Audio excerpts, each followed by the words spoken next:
Cluster analysis. What is meant by cluster? So total your complete fifth unit is clustering. Okay. So cluster is nothing but a group of data. Cluster is nothing but a group of data.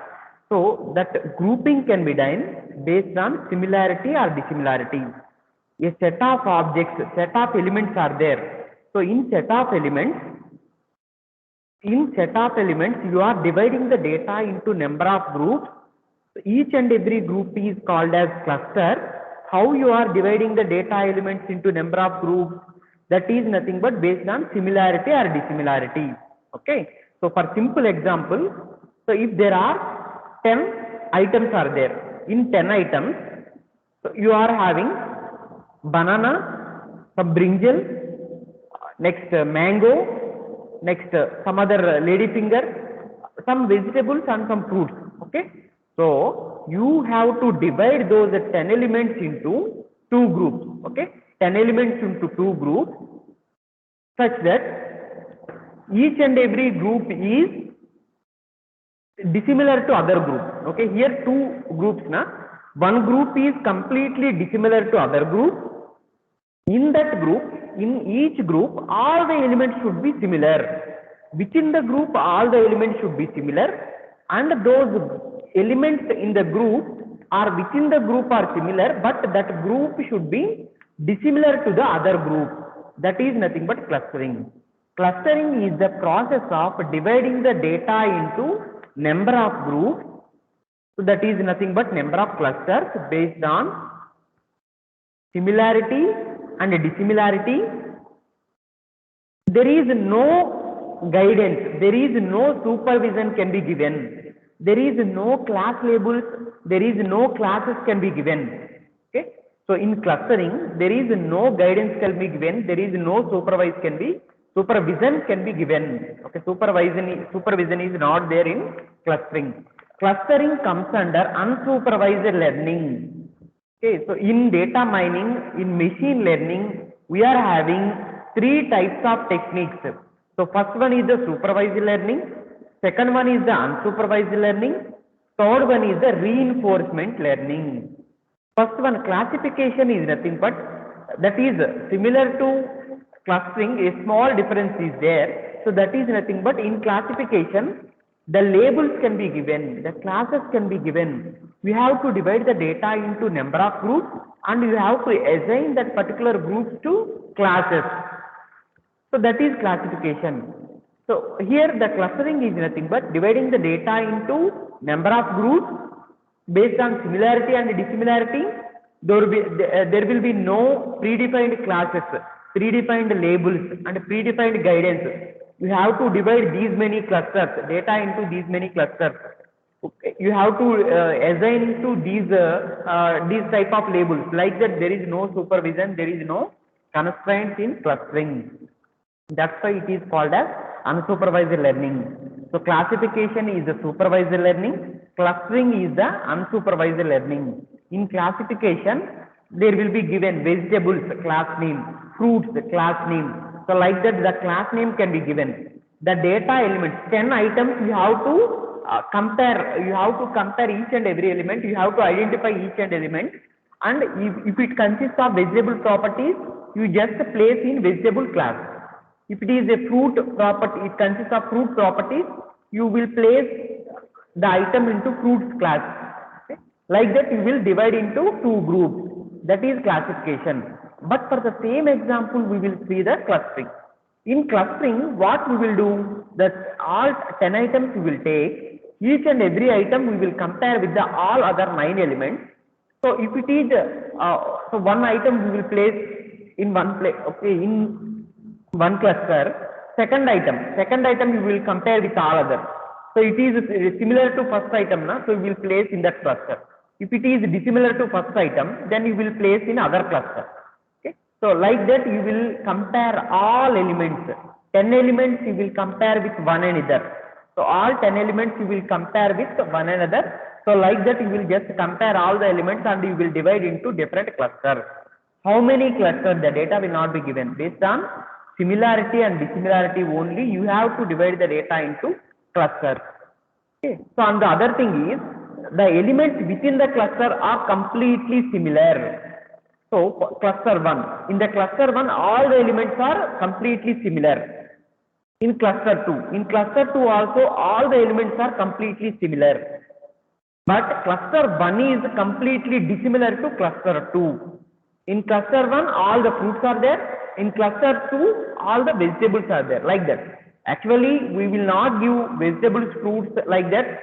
So and we will not give features also, we will not give constraints also. So but just you will take the item and you will compare and you will divide the data into different groups, different clusters. So there is no supervision. Without supervision, you will just divide the data. That's why it is called as unsupervised learning. So reinforcement learning is nothing but it is a game learning. So in, for example, any game you take chess game, for example, in chess game, so for every your attempt, the opponent person will also give the same action. Okay, so for your action he will do some other action, like that. For each and every your action, the similar opposite action from the other person. So then these number of many cases can be given to the machine. So and using those all cases, using those trained data, the machine can give the other attempts. So without a human, like a human being, these all 1,000 cases or 10,000 cases, all the familiar persons in chess, who persons are familiar, famous, those persons gaming actions can be given as input, and those input can be given as trained data. Based on the trained data, the machine can learn the trained data and the machine can apply the techniques further. Okay, that is nothing but reinforcement learning. Okay, actually you are having supervised learning and unsupervised learning in your syllabus now in data mining. So that's why you will we will see these two. We will focus on these two.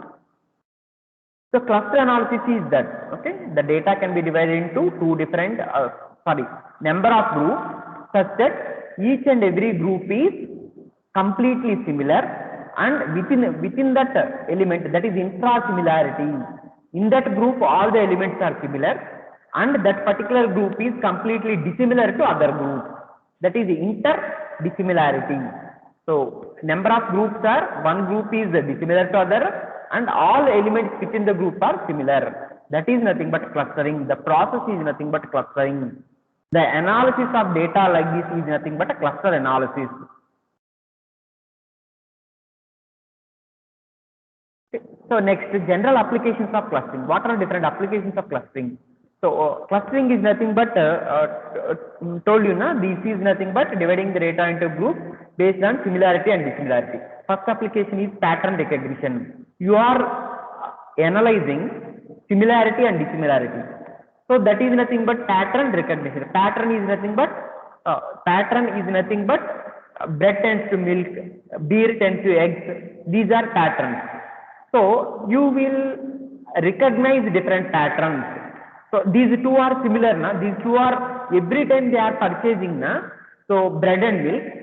This is the these items can be given as one cluster. Bread, milk, beer, eggs, like that. These items, jam, butter with bread, like these items are grouped into a cluster. So within this cluster, the patterns can be formed. So like that we can recognize patterns using clusters. Okay. So that is the first application. Next, spatial data analysis. Create thematic maps in geographical information system by clustering feature spaces. Google Maps, you know, nowadays if you are going to any unknown place, anywhere, just you are using Google Maps. Previously we have to ask any other person. So unknown place, na, just you will ask, you have to ask any other person for the destination. To reach the destination, what is the route? Or you have to ask other person. Now no need to ask other person. Just you are taking your mobile and you are searching in Google Map and you can reach the destination. So in that Google Maps, it will help. The clustering feature will help. So how it will help? The thematic maps in geographical systems. So the maps can be geographical maps can be represented by clustering feature spaces. So these space, this particular space. So this is some cloudy area. So or this is some a rainy area or a dry area. So or this route is not good. This route will be good, like that.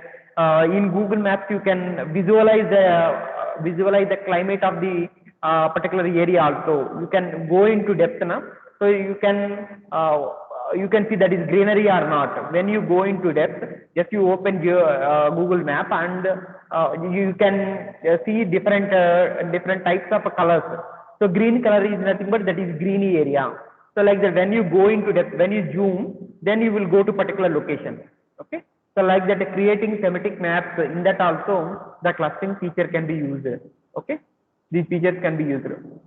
And detect spatial clusters and explain them in spatial data mining. Spatial data mining is also one type of data mining technique. In spatial data mining techniques, what you will do, the spatial data can be divided into groups.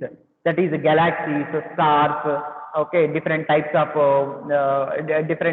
planets. In these all related to space. Data related to space can be identified, and those can be divided into groups based on similarity and dissimilarity. So in that also clustering can be used. Image processing. Image processing is a very research oriented, frequently used application. So on the research area, it is a very good research area present in present situations. Okay. So the images can be processed. The images may be anything. Okay. The images may be road maps. Okay. Next, optical character recognition means that is your vehicle number. Okay. Your vehicle number recognized. You are wearing helmet or not, that can be recognized.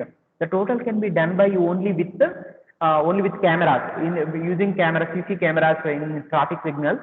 Just they will analyze the picture, so and they will identify the person. Okay, in finding thieves also, it can be used. Okay, the image processing. Image processing is an enormous number of applications. Image processing, mainly for the police people, it will be used in CC cameras, identifying the people, for thieves, and also traffic police also it will be useful, who are not following instructions, even red signal also they are going. Okay, so like that, they without helmet, a person going on, or like that, just identifying the image, they can be captured from CC camera. Image can be captured, the imageal features, facial features can be captured, and the person can be recognized, like that. Economic science, especially market research. So economic science means financial matters. Financial data can be also divided into groups.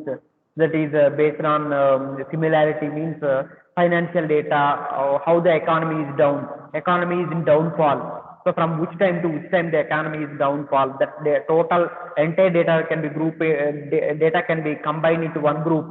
So that is nothing but one cluster. From that cluster, we can analyze in which time. Okay, so in which time the economy is in very down, the recession. In the recession time, how the different categories of industries are surviving. So like that, we can analyze the data, and we can get the all information. World Wide Web for the document classification. In World Wide Web, we are having enormous number of data documents are there.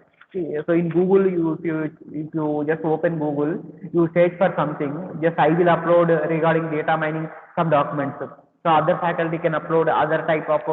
They are having other view. They uploaded other type of data. So the number of persons uploaded every time in research, day by day, thousands of papers are uploading in Google, uploading in the World Wide Web. Okay, so then these are all data, different sites are having different types of data. So this classification can be done using clustering. So next, cluster weblog data to discover groups of similar access patterns. Weblog data, web related data, so that can be also divided into different groups for the convenience. that is in World Wide Web. If you if you need these types of sites, those log data, these sites log data, that may be drought related information. So like that, any different website related. So for example, other example, pornography. Like you need to check the log data of that particular sites, and you have to ban them. You have to completely close them. Okay, close these sites. These all things can be done by using clustering. Okay. Next, examples of clustering applications, many more applications. Marketing, help marketers to discover distinct groups in their customer bases, and then use this knowledge to develop a targeted marketing programs. So you can apply this in marketing. In marketing, so you can divide persons into different groups. These people will definitely purchase the systems or laptops or pen drives or home appliances. Every time they are purchasing, yeah, they are changing the home appliances. Like fridge, TV, like those items, actually generally people will not change.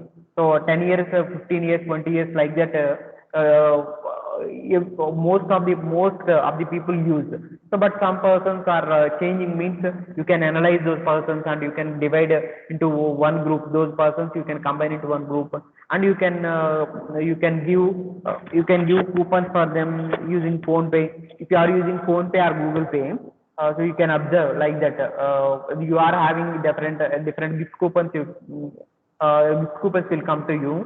Those gift coupons come by only data you are daily you are seeing. Okay, in Google or any other way, you are searching in Flipkart or Amazon for any item. Na, if you are if you are having interest in that item, na, so the gift coupons also related to that. Like that, the marketing strategies can be applied. Okay, in that way, the clustering can be useful in marketing also. Land use, identification of areas of similar land use in Earth observation database. This type of land is having soil. This type of land is not having soil. So this type of land giving more crop. This land will not give that much crop. Therefore, if this land gives 50 bags or 60 bags, this land gives only 30 bags, like that. This land gives 100 bags of crop, like that. We are having different types of lands. We can divide based on the features. That is also clustering. Next, insurance. Identify the groups of motor insurance policyholders with a high average claim cost. So all we are having motor insurance. Okay, for a bike, insurance is definitely needed. Why? Because police people will check them. So you can divide the data. You can divide the customers' data into different groups. Which people are claiming for money. So high average of claim cost. What is the average cost? So then only you can give different policies. Okay, so for the young people, the policy will be in one way. So and in for old people, the policy is the other way. So for old people, they will give high benefits. By in old people, actually there is a many chance to get die. Okay, so for young people, chances of dying is less. That is the different insurance techniques. The data can be divided into groups based on the high climb and low climb and middle climb, like that. Data can be divided into different groups. Customers' data can be divided. Next, city planning. Identify groups of houses according to their house type, value, and geographical location. That is nothing but the area cost, the land cost, the houses types. So under the geographical location, that consists of, that is industrial area. So or that is group houses area, like that. We can divide the data, divide the space also into different groups, land also into different groups, based on groups of houses also. Okay, in Hyderabad itself, city itself, in Old Town, you are having one type of houses. So and one type of people, their activities, okay, their work and their duties, all are like. Okay, so you can divide the particular town into one group. So that is poor people are like that. You can divide into one group, and Banjara Hills, Jubilee Hills, you will divide the data that particular place into other group, like that. Different groups you can divide. Like that, the data can be divided into different groups. Earthquake studies. Observed earthquake epicenters should be clustered along continent faults. Okay, so earthquakes. Okay, in earthquakes also, in which area the earthquakes may come, we have to predict and give the information to particular people. That in that earthquake studies also it can be useful. Why? Because similar data can be combined. Then only for this land in this space the earthquake will come, like that we can predict. In Pakistan, frequently the earthquakes will come, and in India also in some places earthquakes will come frequently due to the land is having the particular soil, or it is having particular properties. Based on the properties also the earthquakes will come. So in the earthquake studies also clustering can be useful. These are clustering applications. What is good clustering? Good clustering method will produce high quality clusters. High quality clusters with high intra-similarity, low inter-class similarity, high intra-class similarity, low inter-class similarity. So clustering, when we can say this clustering is good clustering, means that will produce high quality clusters. High intra-class similarity means within that particular cluster all elements are highly similar, all elements are completely similar. So low inter-class similarity, this particular group is completely dissimilar with the other group. I told you, na. So this is this cluster one is vegetable, means in that all the items are vegetables only. Okay, so in cluster 2, the items, if any fruit is there, na, all the items are fruit only. If you randomly pick any item is fruit, na, all the elements are fruit. Like that, you have to the clustering can be done. Clustering can be tell. We can say the clustering is a good clustering when the all items are similar, and that particular group is dissimilar to all items in the other group. Okay, within that group, all items should be similar. Hey, that group is dissimilar to all elements in the other group. Okay, so that is the high intra. Intra means within the class. Within the group, all elements are similar. So inter means number of groups outside of the group. So outside of the group, all elements are dissimilar to within this particular group the elements which are having. With those elements, all the elements within the other groups are completely dissimilar. So then we can say that is a good clustering. So in clustering, during the dividing process, so sometimes you are dividing large amount of data. So sometimes one vegetable item can be divided into fruits cluster also. So and some fruits can be come into this particular vegetable cluster also. Like that, some mismatches will come. Okay. So without these mismatches, 100% clustering can be done properly. So in vegetable cluster, in one cluster vegetable is there, na, one vegetable, all should be vegetables only. In other cluster, one item is fruit, all items are fruits only. In other cluster, one item is chocolate, na, all items are chocolates only. Like that, so inter-class similarity, intra-class similarity, so those two should be satisfied. High intra-class similarity, low inter-class similarity, that should be needed. Okay, then only we can say that is a good clustering. The quality of clustering result depends on both the similarity measure used by the method and its implementation. The quality of the clustering result.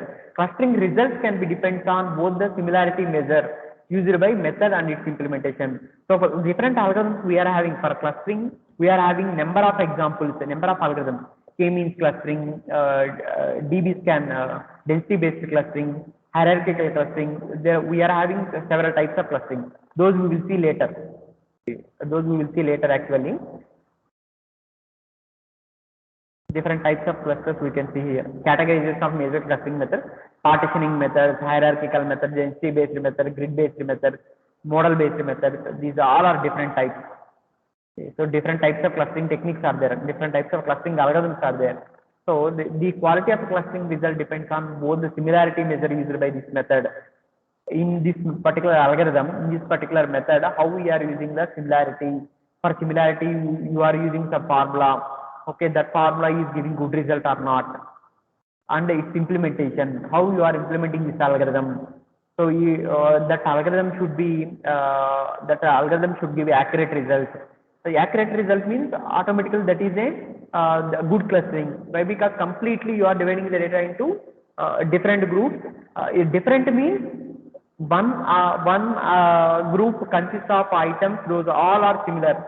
The other group that consists of items, those all are similar. No mismatches, no jumbling of data, no mismatching of data.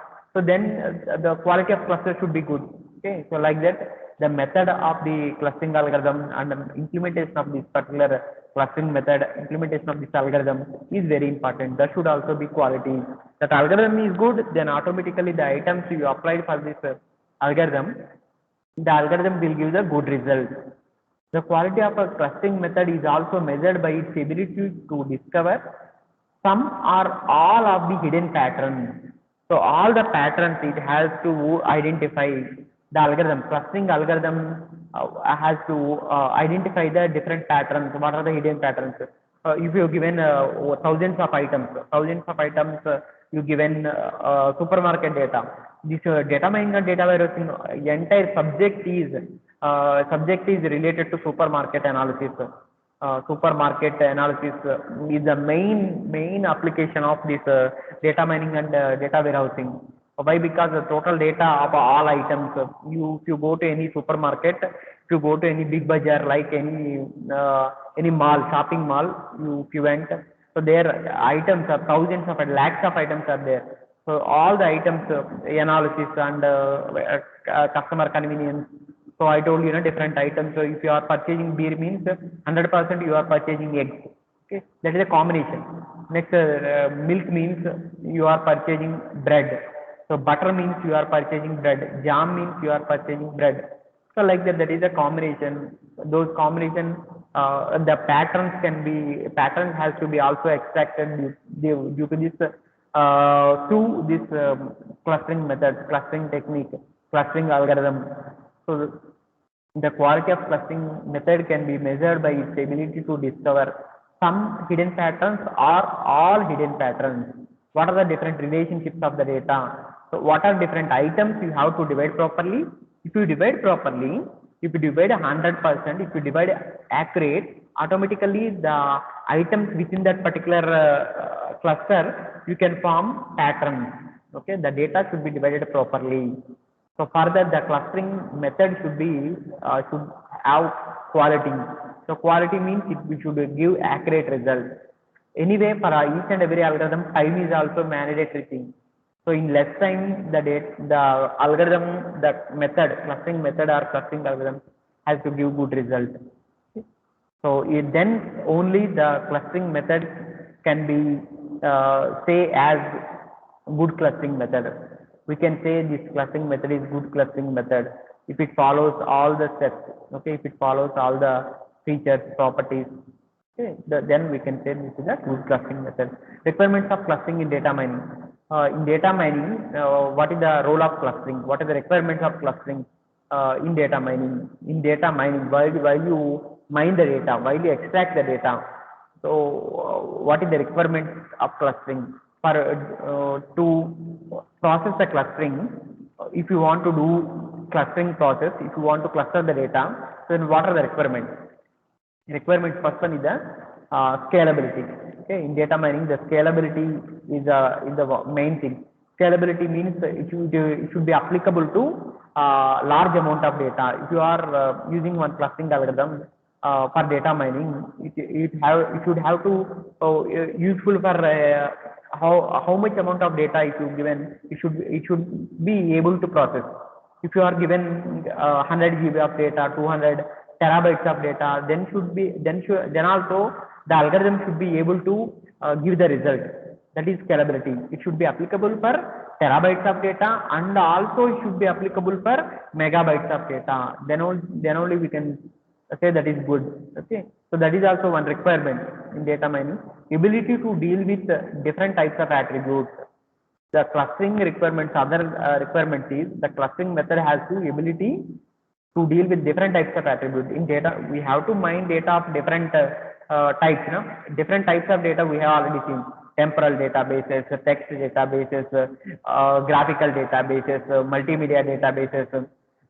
Like that, we have seen number of databases from which data can be mined, types of data from where the data can be mined. We have seen number of types of data, enormous types of data. From all those types of data, the data has to be retrieved. Then what are the requirements of clustering means? Ability to deal with different types of data, different types of attributes. The algorithm should have the ability, should have the feature to deal with all the types of attributes, all different types of attributes. It should be able to cope. It should be deal. It should deal. Discovery of clusters with arbitrary shape. Clusters with arbitrary shape. Clusters can be divided. The data can be divided into different clusters. If you divide the data into different clusters, each and every cluster can be visible as a different shape, arbitrary shape. If the some is some like amoeba shape, like the different shapes. If you go through examples now, you can see the clustering examples. Already we have seen some examples anyway. We have seen already in other units also. So we will see later also. Okay, different items, different data items. So how you can discover a cluster in a different shapes. Okay, based on the similarity you are dividing, then data can be grouped. That groups can be seen as arbitrary. Okay, the amoeba, like that, different shapes. So based on similarity, just you are dividing that blindly. You are dividing the data based on similarity and dissimilarity. If you divide the data based on similarity, so this one item is similar to other item that is far to that. So one item that is similar to other item that is near to that. Okay, like that, different types of clusters will form. So that is discovery of clusters with arbitrary shapes. Next, minimal requirements for domain knowledge to determine input parameters. Minimal requirements for domain knowledge, input parameters to find out the input parameters. Minimal requirement for domain knowledge. So that is also requirement. The domain knowledge also need to find out the input patterns. We need the domain knowledge. Without domain knowledge, we can't get. What is the domain knowledge we need? That can be also one requirement. Next, able to deal with noise and outliers. The data has to be, the data may consist of noise, the data consists of outlier, the data consists of redundant values, okay, erroneous data. So the algorithm always has to be ability to deal with all these types of data. The clustering algorithm, once you proposing means, the requirements of clustering is nothing but during data mining, you need all the properties. Now you are learning the properties, ability to deal with this type of data, this type of attributes, this type of shapes. Next, domain knowledge needed. These all are the requirements for the clustering algorithm. While you clustering, while you applying data mining for the clustering, these all are the necessary things. Next, incentive to order of input records. Incentive to order of what may be the order. So just you are applying clustering technique. The data is in any order. Just the data is in any order. You have to compare the data and you have to divide the data into different clusters. That's why it is insensitive. The sensitive data is not needed here. Insensitive data, insensitive. It has to be applicable to anything. Okay, It has to be applicable to anything is nothing but the insensitive. So the data, the order of input records, based on the order of input records, uh, uh, to the order of input record, there may or may not order. That is not reflect to the result. If it is in order, then only it is giving the good result, accurate result. If it is in not order, if it is not ascending or descending order, it is not giving the result. That is not the correct thing here. We can say the clustering method is good, and the requirement of clustering is nothing but it should be insensitive to the order of input records. Whatever may be the order, it should satisfy. It should able to cope. It should it should have the ability to perform high dimensionality. So multi-dimensional data is required. For the number of dimensions also it should be applicable. So it should be applicable only for tables. So that is not suitable, na? Why? Because data warehouse means three-dimensional data. Three-dimensional means the data is in 3 dimensions: x, y, z direction. X is horizontal, y is vertical, z is upper and lower, na? Upper and lower. So then that is a positive y-axis, positive negative y-axis, positive x-axis, negative x-axis, and positive z-axis, negative z-axis means up and low. So this also needed high dimensionality. So number of dimensions also needed. Data warehouse means 3 dimensions. So it should be applicable to 3 dimensions. Okay, it should work for 3-dimensional data also. Incorporation of user specified constraints. User specified constraints. We have to incorporate. We have to incorporate means we have to include the user specified constraints. Users are frequently using these constraints means that the clustering method has to solve that particular constraint.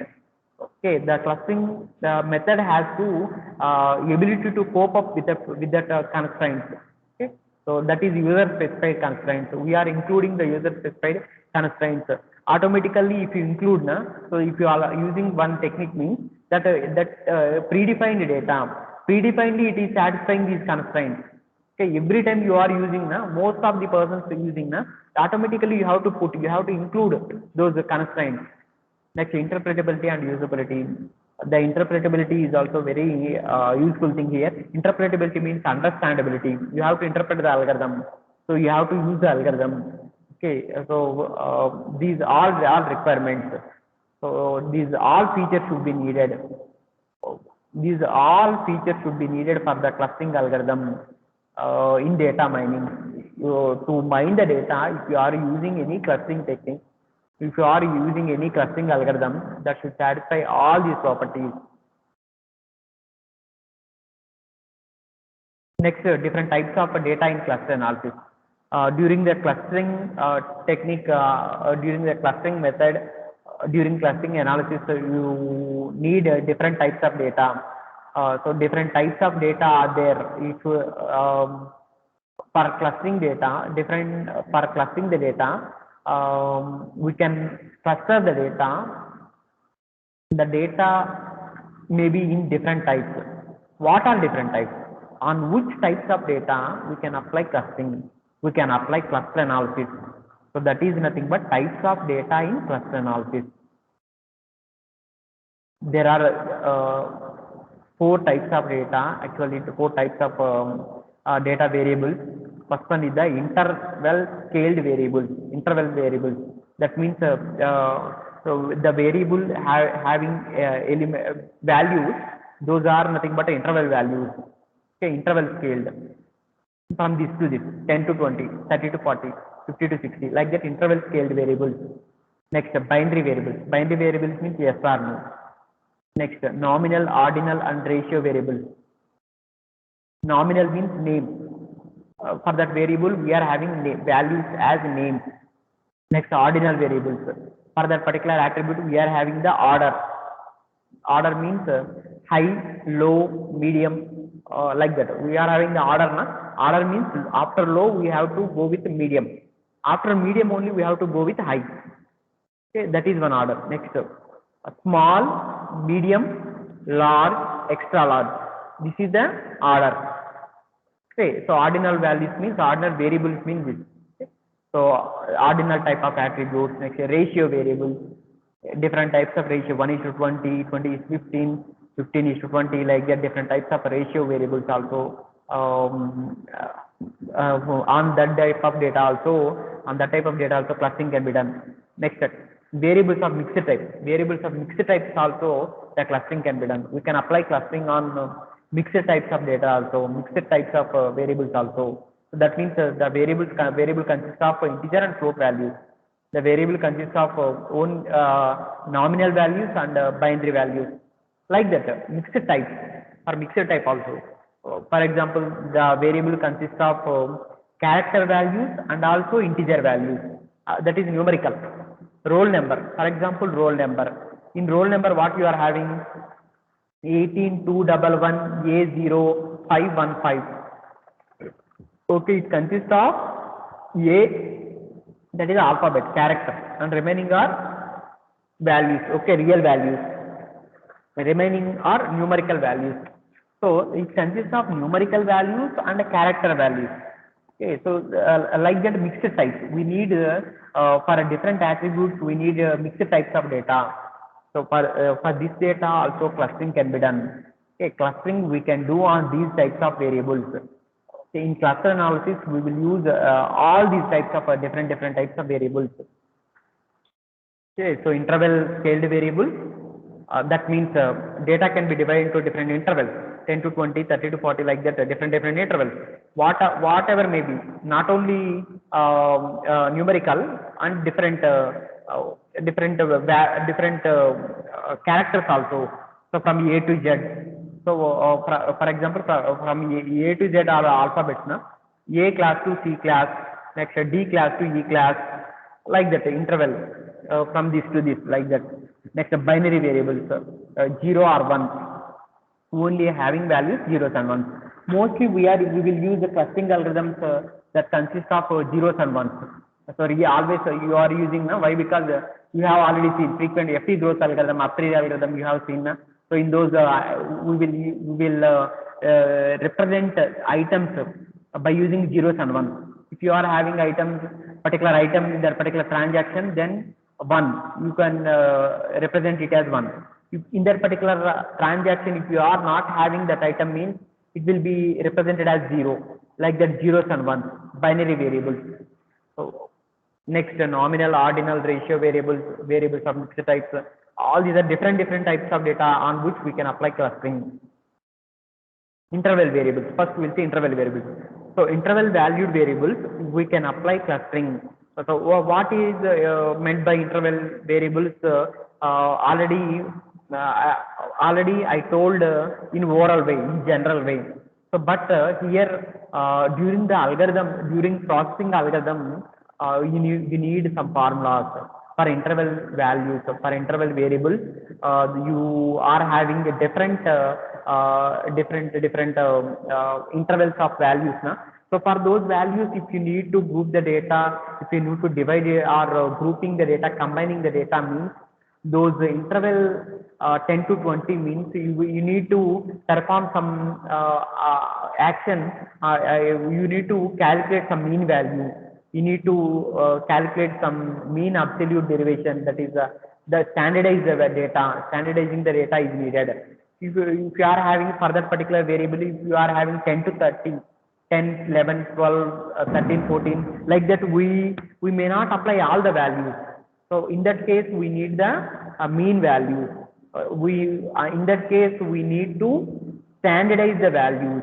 Okay, so interval valued variables always has to be, always those variables has to be standardized. How the variables can be standardized? Standardizing the data. So this is calculate the mean absolute derivation. Several values are there. So 10 to 30. So are 2, 5, 6, 7, 2, 2, 6, 7, 1. Like the different values are there. Na? So then you have to calculate the mean absolute derivation. How you can calculate the mean absolute derivation? Sn equal to, this is the formula.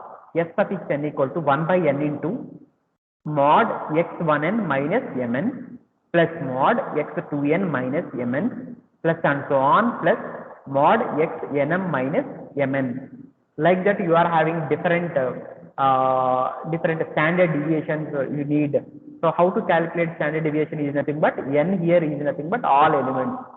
So x suffix 1n means first element. First element you have to from first element you have to subtract the mean value. From second element you have to subtract the mean value. Like that from n elements you have to subtract the mean values. So those all elements has to be combined. Those all elements has to be added. So and divide with n. That is nothing but mean absolute derivation. We have to find out the mean absolute derivation. Then what is the mn value? Mn is the mean here. Mn is nothing but 1 by n into x1n plus x2n plus and so on xmn. That is nothing but average. Na? So standard deviation, absolute derivation, mean absolute derivation, Sn is nothing but 1 by n into, from each element you are subtracting the mean value. First you are finding out the mean value. So that mean value you are subtracting from all values and you are combining the result. You are adding the result and you are dividing with the total number of elements. That is nothing but the absolute derivation, mean absolute derivation. Next, calculate the standardized measurement Z score. Z score is nothing but Zin equal to Xin minus Mn by Sn. So already Sn you have seen, that is the mean absolute derivation. Mn you have seen, that is the mean value. Simply x1, x2, x3 and so on xn elements are there. So just by total number of elements, that is nothing but a mean average. Okay, that you are subtracting from each and every element and adding those and you are dividing with the total number of elements. That is nothing but Sn. So Z score is nothing but Xin minus Mn by Sn. Using mean absolute derivation, mean absolute deviation is more robust than using standard deviation. Okay, than standard deviation, you know already standard deviation, how to calculate standard deviation. So than standard deviation, mean absolute deviation is more powerful. Okay, so variance you know, average you can calculate, variance you can calculate, you can calculate standard deviation. Okay, these all you have seen in math. Okay, so in different subjects also we came to this MFCS, mathematical foundations of computer science. Okay, so in different subjects we have seen formulas. Oh, no? Okay, then here using this mean absolute deviation is more robust. Why? Because we are having lakhs of elements. In lakhs of elements, if you are not having minimum values, then it will be difficult. Okay, so you are calculating the mean value and you are subtracting the mean value, means automatically you are representing the data into some smaller values, but the difference is the same. For example, we can say there is a normalization also similar to this. Okay, here in data mining, normalization also, whatever may be the values we are representing 0 to 1 la. Here also you are subtracting the mean value from each and every element. Then what will come? Obviously the difference will come. Each element, how it is differentiated with the mean value, what is the difference with that particular element, that we can extract. Okay, so that's why it is more powerful than standard deviation. That is the interval valued variable. Okay, so we can use different types of data along with this interval valued variable. Those different types of data we will see in next class. Okay.